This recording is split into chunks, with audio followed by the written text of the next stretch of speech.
Përshëndetje, faleminderit shumë për prezencën. Komisioni Qendror I Zgjedhjeve është në fazën e fundit të numërimit të fletvotimeve.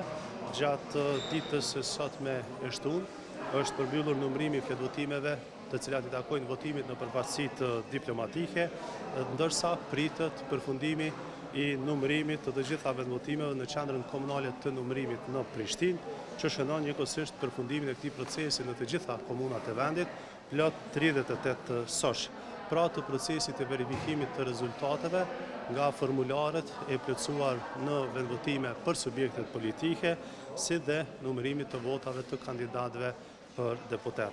Në vazhdim të procesit, në qendrën numërimit dhe të rezultateve, kanë mbetur të numërohen fletvotimet nga votimi përmes postës, I mundësuar në 23 kutit postare të KSZ-s jashtë vendit, si dhe nga kutia postare KSZ-s në Kosovë, fletvotimet nga votimi me kusht I mundësuar në 52 vendvotime të tilla, si dhe fletvotimet nga votimi personave me nevoja të veçanta. Komisioni Qendror I Zgjedhjeve ka filluar me numërimin e votave nga votimi përmes postës dhe ky proces do të marrë kohë disa ditë. Nga 23 kutit postare të KSZ-s të hapura për këtë lloj votimi janë tërhequr më shumë se 85.700 pako të supozuara me fletvotime, pjesa më e madhe të cilave deri më tani nga shërbimi votues janë vlerësuar dhe janë të gatshme për të numëruar.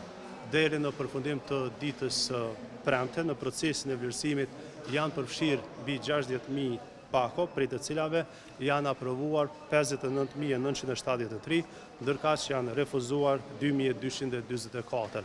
Arsyeja më e shprehur se pse janë refuzuar këto pako është sepse në 2066 raste mungon dëftesa e regjistrimit, një dokument më të dhëna unike që votuesi I regjistruar e pranon kur regjistrohet si votues jashtë Kosovës. Derisa të përfundoj procesi I numërimit të votave nga votimi përmes postës, do të përgatitet procesi për fillimin e numërimit të votave nga votimi me kusht, I cili është mundësuar do thot në 52 vendvotime me kusht dhe ku janë evidentuar 8.751 votues. Pastaj fletvotimet nga votimi personave me nevoja të veçanta I mundësuar jashtë vendvotimeve përmes ekipeve mobile dhe ku kanë qenë të regjistruar për këtë lloj votimi 3.144 votues.